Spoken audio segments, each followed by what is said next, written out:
Hey guys, Will here, and today we are going to be playing F1 2017 and signing with Torro-Rosso. Now, you may be wondering, why are we playing F1 2017 in 2023? Well, I will tell you why. Today we are starting a brand new series where we are going to be doing the Ultimate F1 Career Mode.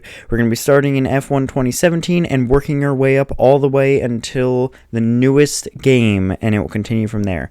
So, for right now, let's take a look with our agent. Championship to contest. So if you want our participation, I'm afraid the concessions are mandatory. Yes, that's fine. Get back to me when you can. Goodbye. No one ever just signs the contract. Anyway, thanks for coming by on such short notice. I just needed to cover a couple of quick things with you before you race. Firstly, as requested, is a copy of your contract. It's a rolling deal. However, the team reserves right of termination if you fail to meet performance standards. You're second driver for now, but work hard, hit your targets, and I'll be able to sweeten the deal. I'm also looking to get you into some invitational events throughout the season. The experience and exposure from these will be great for your image. Plus, you'll get to drive some nice historic cars. Now then, go get ready for the next session, and good luck. Alrighty then. So, as we get in here, we look at our laptop and we can see we have a new contract with Torro-Rosso. Now, I absolutely have to say the menus on F1 2017 are absolutely amazing. Just going through and checking out some of the menus around here.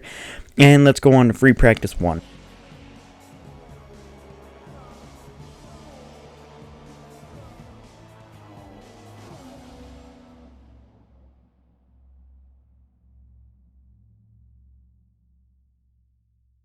Welcome to Melbourne, where the practice session is about to start for this weekend's Australian Grand Prix. The pre-race talking is over. Now it's time for the drivers to show their worth. A warm welcome once again to the man standing beside me in the commentary box for this session, Anthony Davidson. Hello, Ant. Excited to get underway? Yeah, absolutely. I always look forward to seeing the cars get out there on track. They probably won't be on the limit immediately, of course. We know that one or two of the teams are looking to do some work on new aerodynamic packages, so that always takes some time to get into. But it'll be really interesting to see later on in the session what kind of performance gains are there to be found. I do have to say, it is great to be back here in Australia. So the first practice session I did track acclimatization. Track acclimatization is the one I personally choose a lot, and as you can see, it is a very easy one to start, but a very difficult one to continue.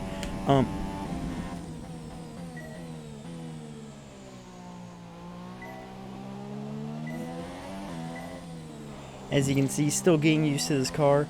Very slippery car, oddly enough, considering Red Bull has a significant history with having very high downforce cars, very front-end worthy cars. As you can see, I slip off into the dirt and gravel there, mostly because I did not know that braking point, and trying to get used to this specific car was a lot more difficult than I expected.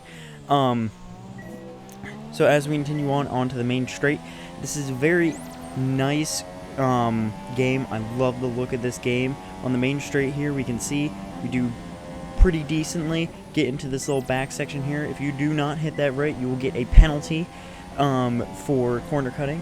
But if you do it just perfectly, you can carry a lot of speed through there. As we then get into the next corner over here, and we land it perfectly in the first part of it. And the second part, it's a little bit more sloppy, but that's fine.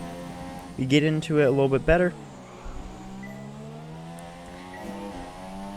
And right back down, back onto the start-finish straight.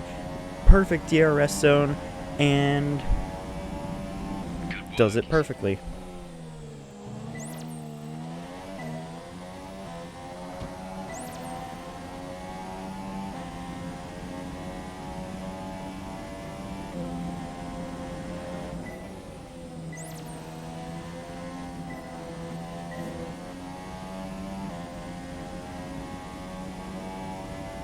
As you can see on this flying lap, I have gotten a lot better memorizing this track as well as driving with this specific car. The Torro-Rosso is really nice. You get that Red Bull look and feel with the power of a Ferrari engine behind it. As you can see, we got almost all purples here. Some of the corners I was a little bit slow.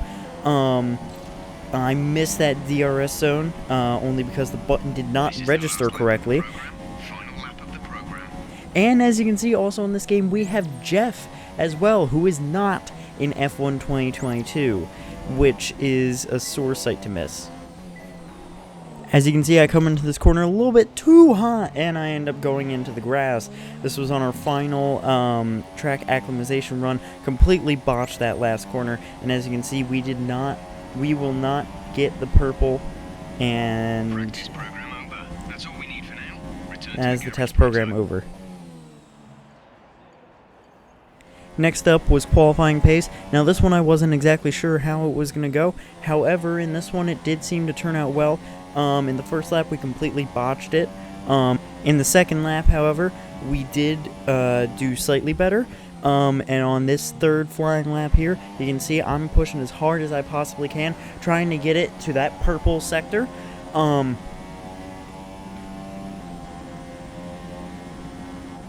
As you can see, I land that corner absolutely perfectly. A little shortcut there, just to save some time.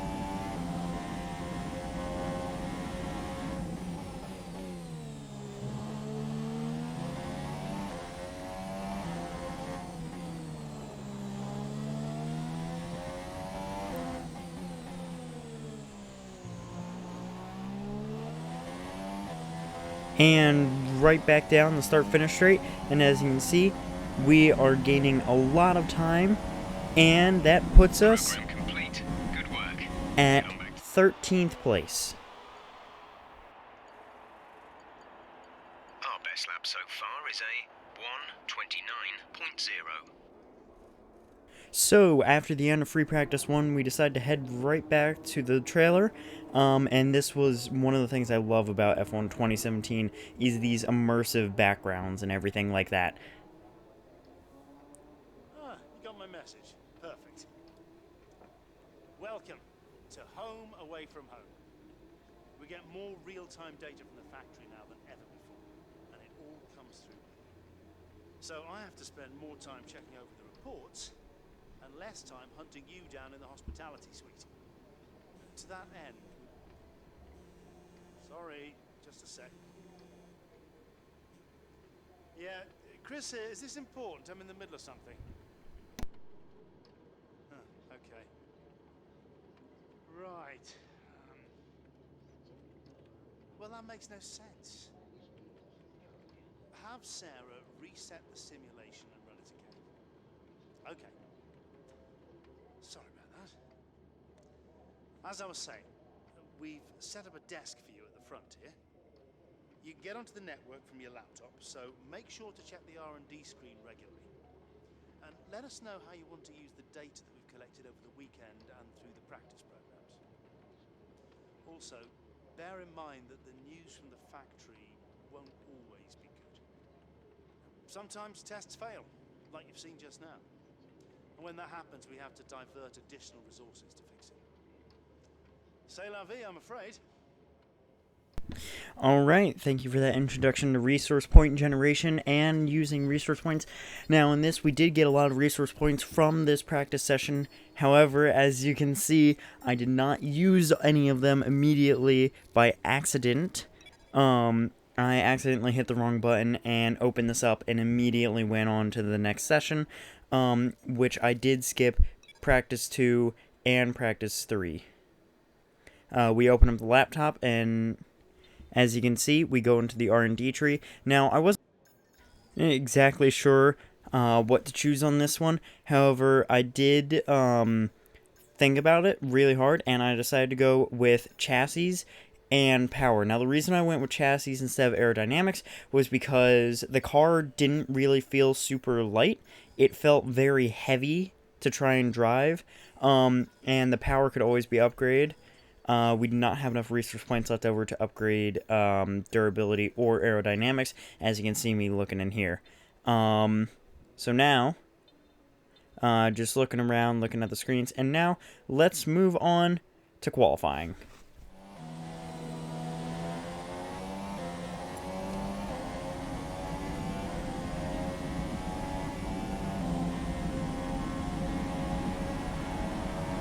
As you can see on our first qualifying lap here, we get into the first corner perfectly. Then we move on to the DRS section.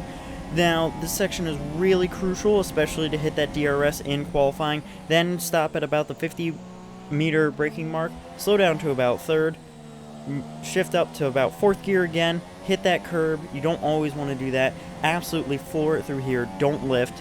Then, at full speed, hit down here, shift down to fourth, take that corner with minimal steering angle. Then you're going to want to full speed down the straightaway. As you can see, we get up and shift down to third in this section, back down the main straight, which is one of the fastest parts of this track, which is why I absolutely love this track. As you can tell, we also still had that chicane here because this is F1 2017, and that was only removed in, I want to say, 2022.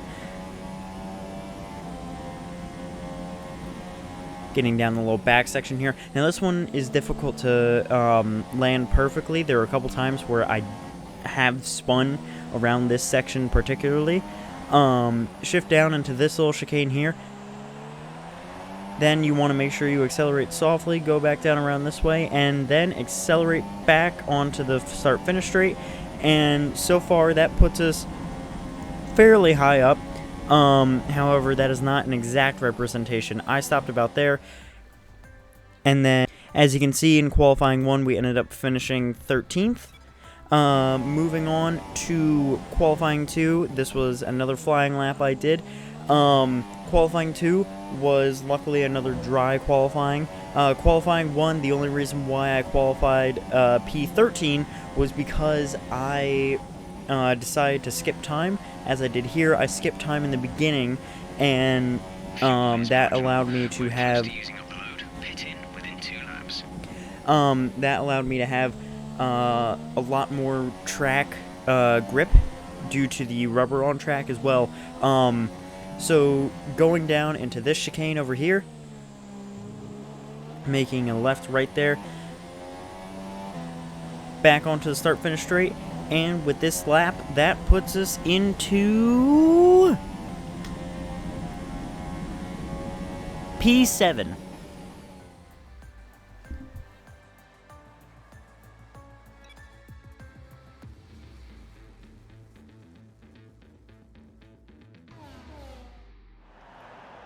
Finally, moving on to Q3. This is one of our more crucial ones we're going to be doing. Taking a look at the timings.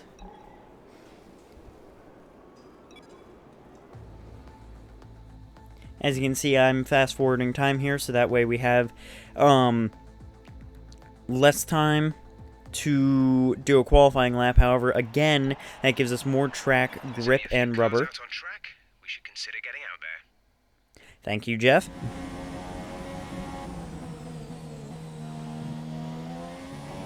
Going out for this flying lap, and I will be silent for the rest of the time, so that way you guys can hear the sweet, sweet sound of this engine.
expecting some rain soon.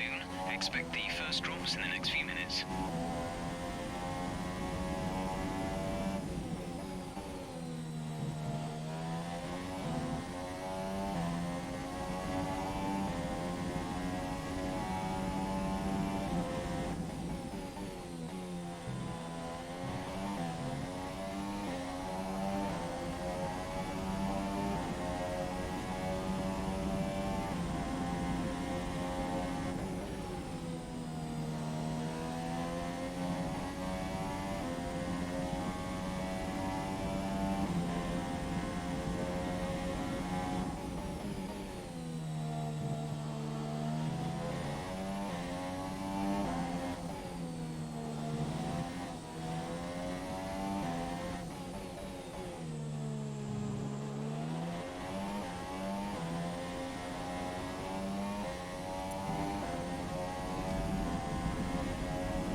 You're up to P9 with that last lap time?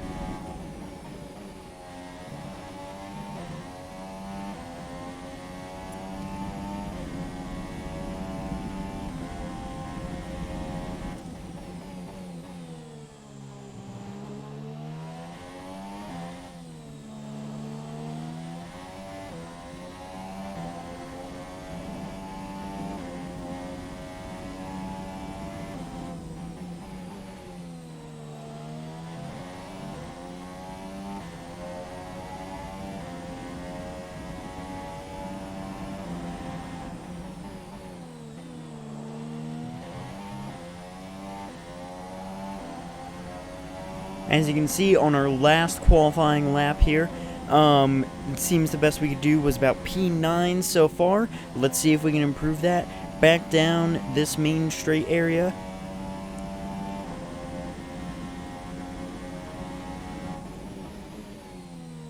Hit it almost perfectly, a little bit close to the grass. Didn't go super wide there. Luckily, I hit that just perfectly as well. Shift down a second. I took it a little wide, a little tight as well at the exit. Went a little wide here to try and gain some extra speed. And we head down the start finish straight. And where does that put us? That still puts us in P9. We did not do any better, sadly.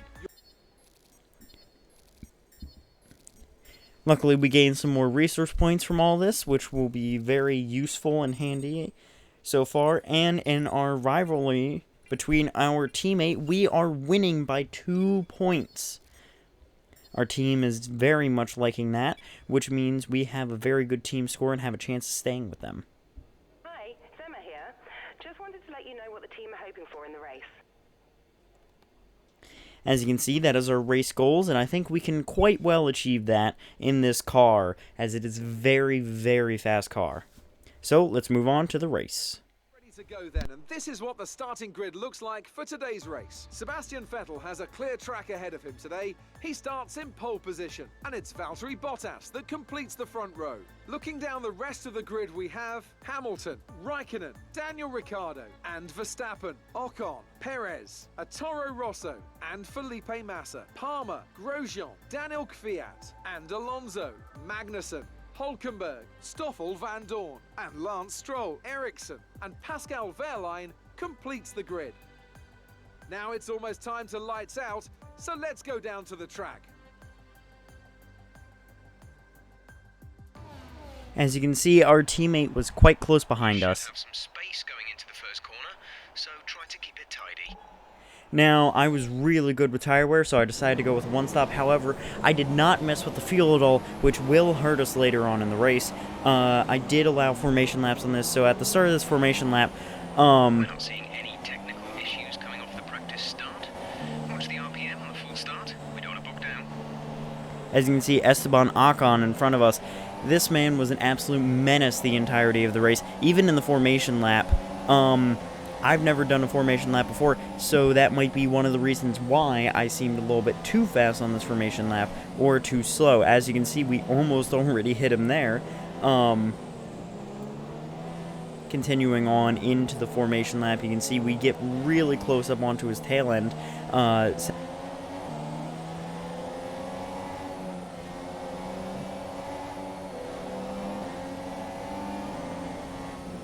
As you can see, another big moment where we almost actually passed him, because he stopped so slow, going all the way from super tight into the corner to super wide into the corner, which was really odd. Again, getting super close up behind him into this little chicane area, which I definitely prefer. I prefer this version of the track over the 2022 version, because I feel the 2022 version has too long of a straightaway, and it already had decent overtaking opportunities as it was.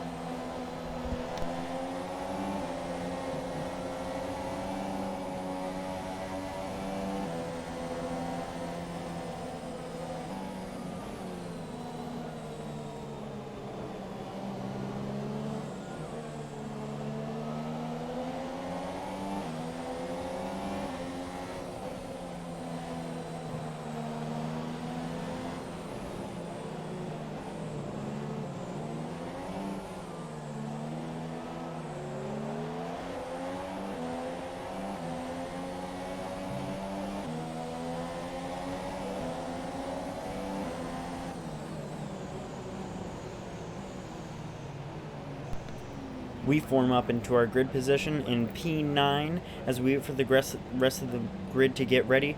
We get ready ourselves. The rest of the grid is forming up. Be patient and watch for the lights.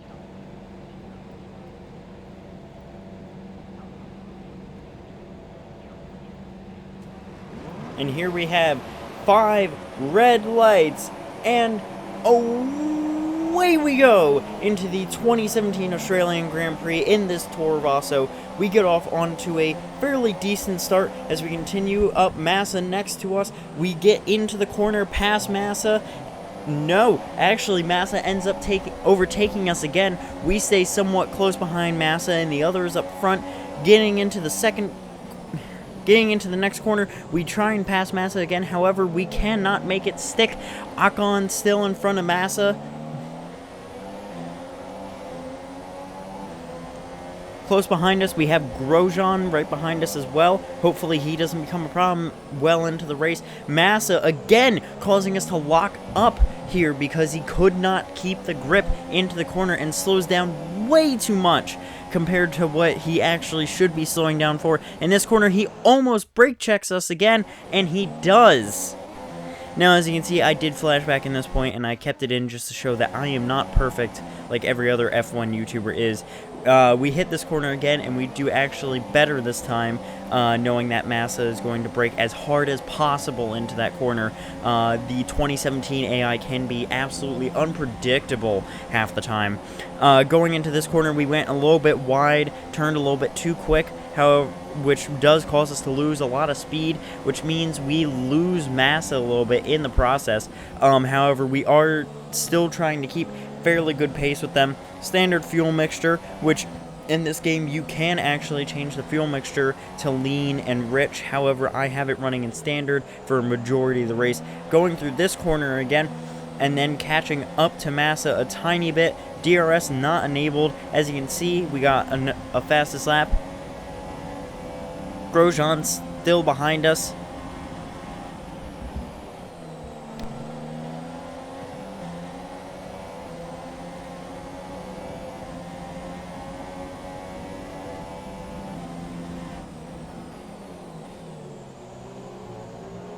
As you can see, we start catching up to Massa again. We're very quick through the corners. However, on the straightaways, that's where we start to lack just a tiny bit due to the amount of downforce that this car has, which also creates a lot of drag, which was one of the issues with the Red Bulls. I'm running this game at 75 AI difficulty. I could run it higher if I wanted to. Trying to catch up to Massa still. We break into this corner fairly decently. Little bit of slide there. The back end on this car is very slippery, oddly enough, for a Red Bull branded car, which is very odd considering a lot of the Red Bull cars are very high downforce, so you would think that the back end would not have a chance of slipping out that much.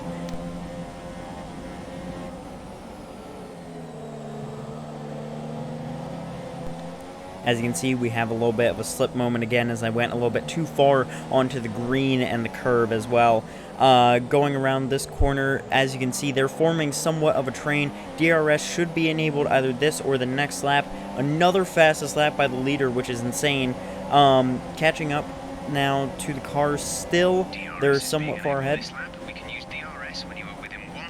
And it seems DRS is now enabled, which will be very handy in catching up to the cars ahead, considering the Williams does have that Mercedes power unit in it, which Mercedes had an absolutely incredible power unit for most of the V6 hybrid era. As you can see, we're catching Massa a lot more into this corner. Ocon putting a little bit of a gap on Massa. Massa putting a little bit of a gap on us as we screw up in that other corner. Going down into this tight right-hander, and as you can see, Massa causes us to lock up again from how much he breaks into that corner, which is absolutely screwing us over. We brake a little bit earlier so that way we don't run into Massa back down the main straightaway, and as you can see, we are catching up to him, but not by much. If you look on the mini-map below, we can see that all the people in front are all kind of bunched up, the people in back a little bit more spread out. Grosjean still having a tough time keeping up with us as we try and catch Massa into this corner, but sadly we do not have enough space to, or are close enough. Reach through here again. The tail end seems pretty much okay at this point. We go through, lock up into this corner. As you will see, we will lock up a lot, mostly due to cars being a lot slower in front of us. Down the main start-finish straightaway, and we use some of the DRS to try and help catch Massa. We get really close to Massa, which causes us to brake a little bit and causes us to lose our groove into that corner. Trying to catch Massa again into this corner up here, however, we just do not have, we are not close enough to try and catch Massa. Going through again, trying to catch him. Thank you, Jeff. Trying to catch him, and we try and get him on this corner with a small switchback somewhat, but however, we cannot get him again, as I think it was a better idea to just stay behind him, get some of that slipstream, stay close enough to him, catch him into this corner, into the small, tight chicane. Whoever said this was not a good idea to have that corner and get rid of it for just fast straightaways was absolutely wrong. That was an amazing overtake opportunity.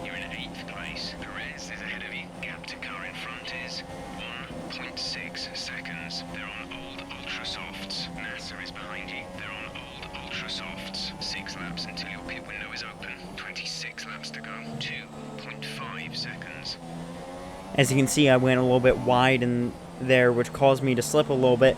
Trying to keep under pressure is a very difficult thing to do. Trying to keep the car stable in this condition as well is a sort of difficult thing to do as we head back down the start-finish straight again.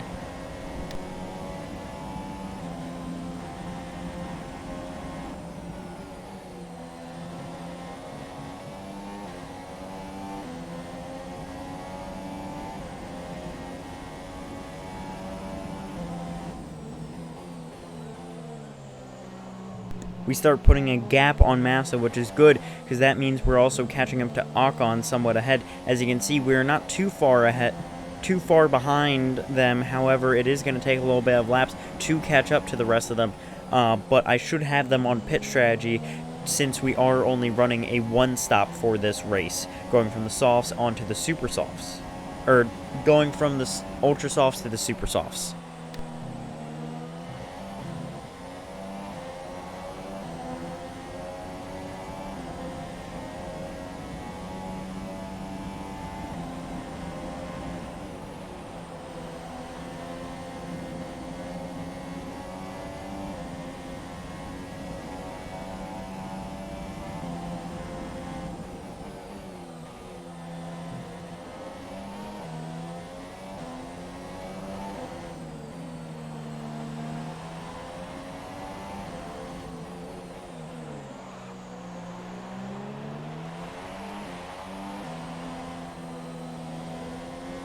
Is pitting.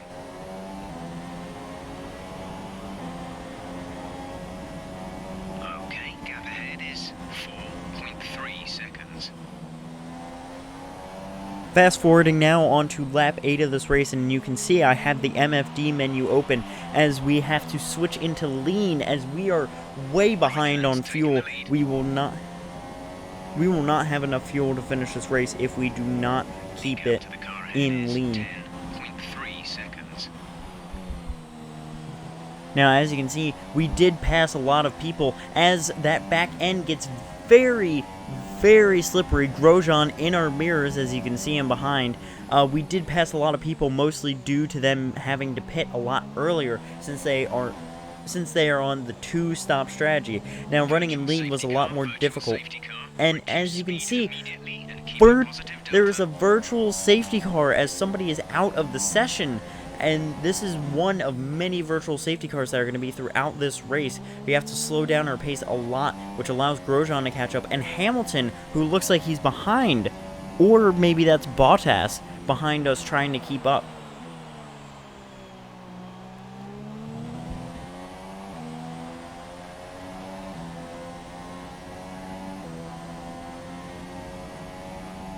Under this virtual safety car, trying to stay somewhat far ahead so that way Grosjean does not catch us immediately, and back up to racing speed again as we try and get a quick getaway to get away from Roman Grosjean. We are able to keep it fairly decent in this corner, going a tiny bit wide, which does allow Grosjean to catch up a little bit since the AI are a little bit more faster than I am.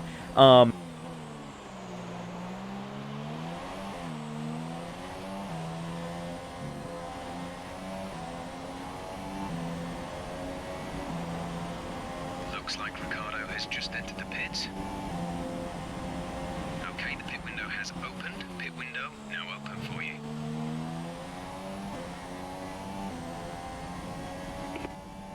Confirmed, we'll receive you at the end of this lap.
Coming into the pits now this lap, which means we are going to lose a lot of places. However, that will be a worthy trade-off. As you can see, Grosjean and possibly Hamilton. Yep, Hamilton behind him as well. Coming to the pit lane, slow down to about 60 miles per hour. This was very difficult. I thought I wasn't going to do it. Trying to do it like the esports pros. Coming into the pit lane, pit crew is already out and ready for us. And hopefully we get a quick stop. And yes, we do. Very quick stop as we get to the end of the pit lane. Pit strategy complete. See these tires through to the end now. And absolutely floor it and try and gain as much time as possible because we want to try and catch up to Verline ahead so that way we can pass him early on because the Saubers are so slow on this game.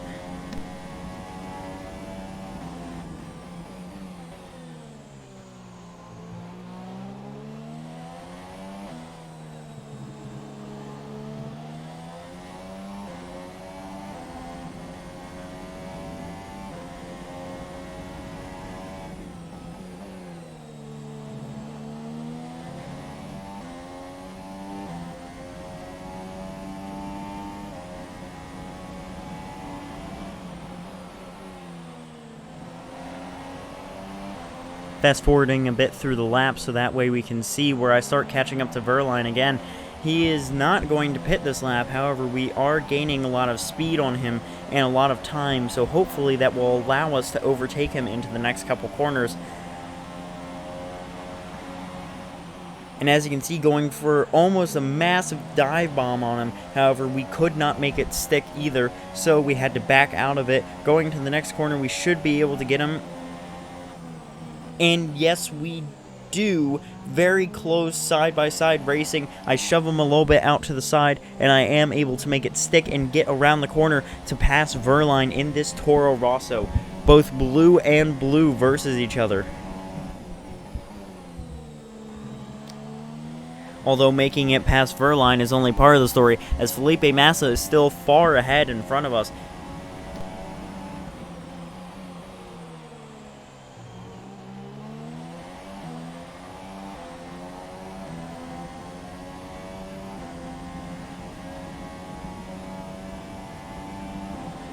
As you can see, checking our fuel again, as fuel seemed to be a big issue in this race, and seems to be a big issue on this game in general, as I have found out that some of the cars have terrible fuel efficiency, so that will definitely be something we want to look into the later stages of this game with R&D points.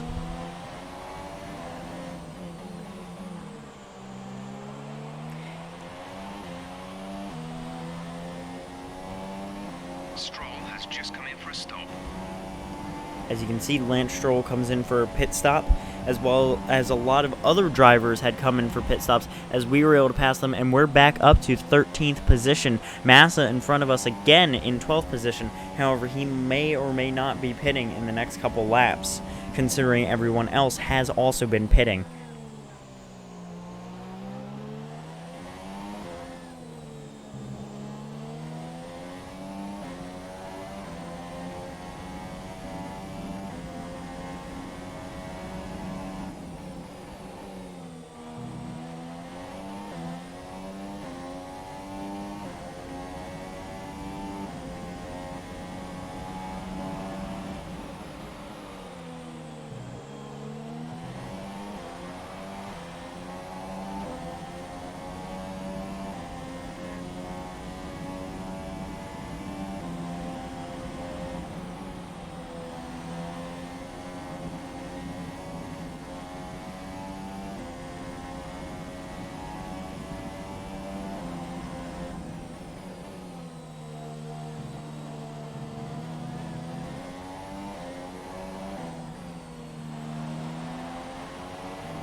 Okay, gap ahead is 3.8 seconds.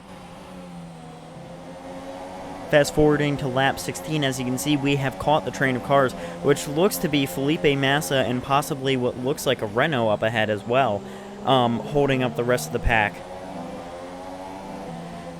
Trying to catch up to them in these few corners. As you can see, the back end getting really crazy on us as we try and pass Massa, and we can't make it stick fully, but then we do make it stick as two people go into the pits. Looks like Massa and also maybe Hulkenberg or Palmer, as another Renault seems to be in front of us. Trying our hardest to catch up to the Renault. As you can see, we did have a bit of a slide there. However, we were able to catch it by letting off the gas just a tiny bit and also use some opposite steering lock. That looks like Palmer ahead of us. Palmer in the Renault, possibly coming in for a pit stop this lap, unless he is also on the single stop strategy as well.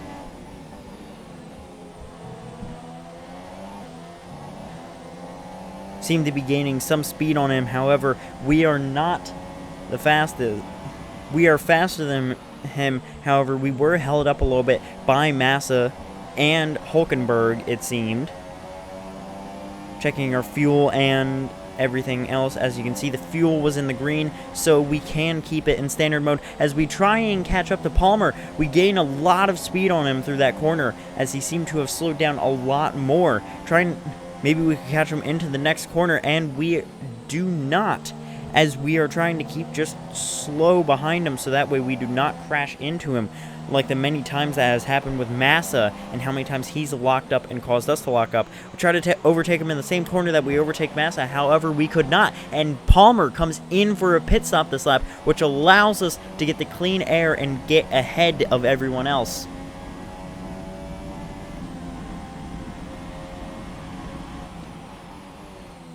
No one seems to be coming out of the pit lane, which means that is good for us. Fast forwarding to about lap 20 as nothing interesting had happened through the rest of the race. However, we do see that now Vettel is behind us, and due to how many people were taking pit stops, we were able to get up to 5th position. Hamilton in front of us, Vettel very close behind us on the mini-map. However, he is not yet in our mirrors, but that will become an issue later on, as you will see. Vettel is extremely fast, and the Ferraris from 2017 were a lot faster than they seemed in real life. Going through this corner, we went a little bit wide, losing a little bit of time, which is not good, especially with a Ferrari behind us. While we may have the same engine, he is definitely a lot faster than we are. Torro-Rosso is not one of the top championship challengers, and as you can see, we did have a little bit of back end slide there too, as another fastest lap has just been produced by what looks like Lewis Hamilton. Bottas now in front of us, having another slide there, hitting the curb, which caused us to have that slide in the first place, which was not good. Okay, distance to teammate, 19.6 seconds. We seem to be pretty far ahead of Daniel Kvyat, which is good, which means we will beat him in this rivalry. And so far, we are beating our career goals and race goals of 11th or 13th and higher. As you can see, Vettel is now in our mirrors as he is starting to catch up to us. You can see that white and red Ferrari, absolutely beautiful colors to see. Vettel was an absolute beast in the Ferrari and the Red Bull. However, Ferrari just could not deliver for him. So maybe in this season we will see that Vettel might actually succeed this time, maybe even becoming a world champion, and maybe even Kimi Räikkönen becoming a world champion as well. As you can see, Vettel is starting to catch us a lot more. He has some insane speed. Now, mind you, I am still also trying to conserve fuel at the same time, which is a very difficult thing to do, is conserve fuel and be fast at the same time, especially in these cars when they're under-fueled. So, as you can see, now he's even closer, as you see that little white triangle behind us, and you can see him in our mirrors. Trying to keep cool under pressure is a lot more difficult, especially when you have a world champion right behind you in a Ferrari. Down the main straightaway, I moved a little bit to the inside, hopefully to that way break any DRS that he may have had. He gets way close to us, however, we are able to get into the corner a lot faster and break away, as I think we also may have caused him to bump into us, which might have caused a little bit of wing damage in the future. As you can see, he's still hanging on in those mirrors on our tail end. This man will not stop until he passes us. As you can see, we go into this corner and go a little bit too wide. And as we go too wide, Sebastian Vettel passes us instead. But even then, our fight is not with Vettel, as we are not going to be able to catch back up to him.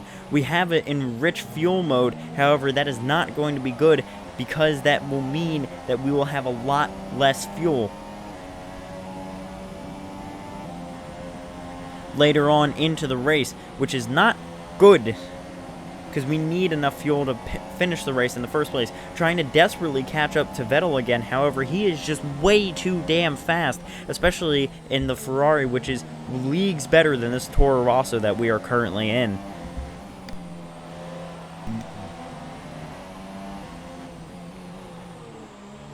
As you can see, we do get kind of close to him in some of these corners, but he just has that extra straight line speed and extra cornering speed, as these tires are severely worn out as well, since this is only in the one stop.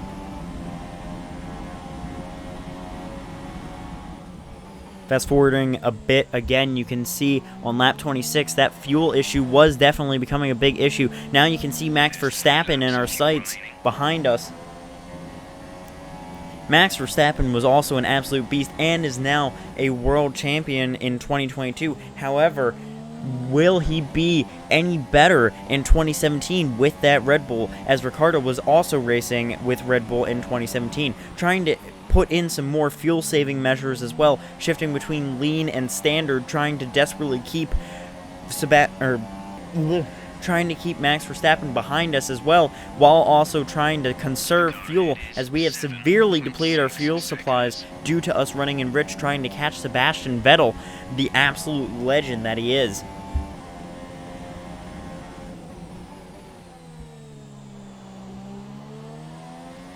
Again, you can see Max Verstappen is definitely catching up to us a lot slower than Sebastian Vettel was, because the Red Bulls did not have as much straight line speed running the Renault engines. However, he does seem to be catching us into the corners due to that extra downforce that the Red Bulls do have. I try and pull the same move I did with Sebastian Vettel, but however, that is going to be the bane of us, as Max Verstappen does get ahead of us and we lose a bit of grip into the corner due to a slide due to the worn tires. So now Max Verstappen is long going to be ahead of us, this absolute fast as hell legend. And as you can see, these worn tires are definitely going to be a big issue for us, as they are causing us to have a lot of oversteer and a lot of sliding with this car in this amazing looking car livery, the blue Torro-Rosso being one of the coolest liveries I personally like compared to the new AlphaTauris that are currently out. Desperately trying to catch back up to Max Verstappen while conserving fuel is not a fun mixture, letting me know that in the next race I definitely need to have a lot more fuel. And as you can see, somebody is out of the session as well. I could not see exactly who was out of the session at the time, but that luckily there's not another safety car. If anything, I think it was Felipe Massa was out of the session, who is a very fast racer and definitely made the Williams a very fast car. And after he left Williams, that was the end of Williams' possible winnings.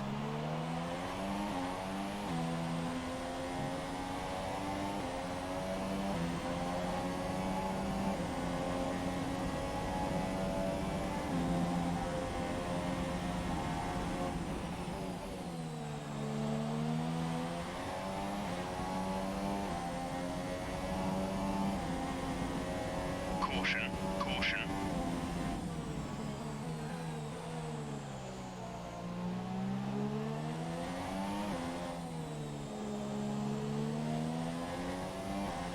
Okay, clear.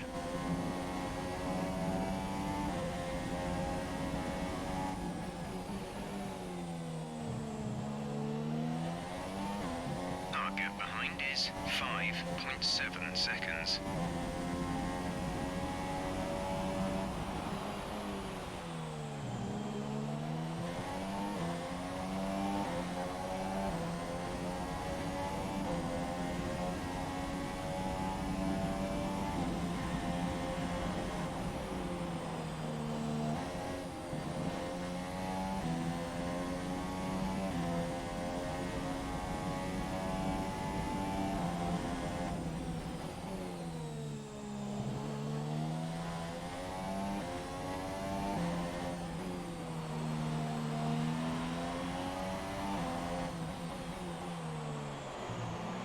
On to the final lap of the race, we can see that Grosjean is now behind us. Another very fast driver, as the Haas's were fairly fast in this year, however, were not as fast as they will be next year in the 2018 cars.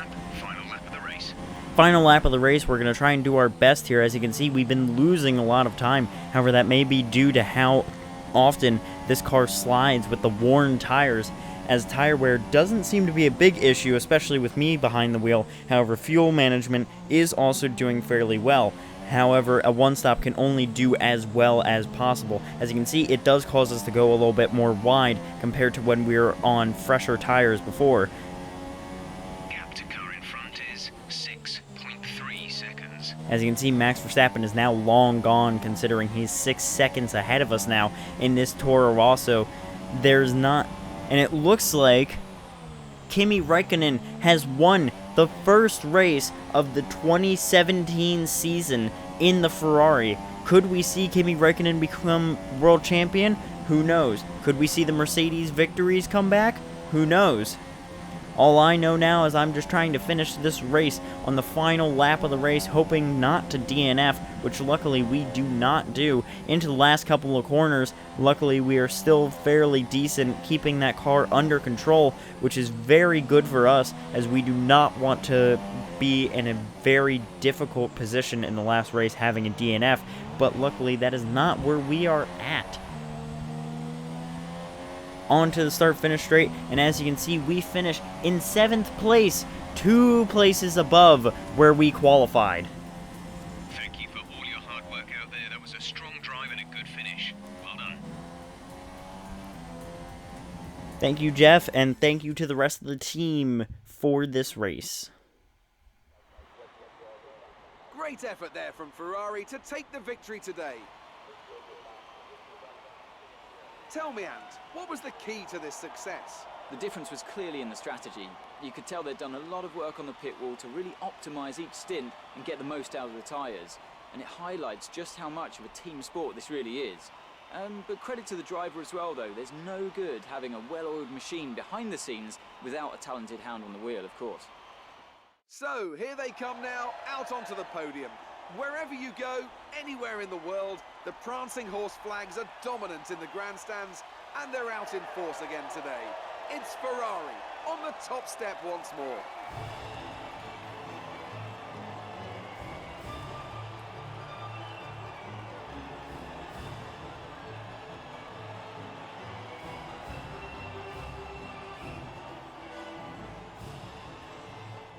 And now let's take a look at the drivers' standings. Kimi Räikkönen takes over the lead of the Drivers' Championship after that excellent result. Now then, Anthony Davidson, who was your driver of the day?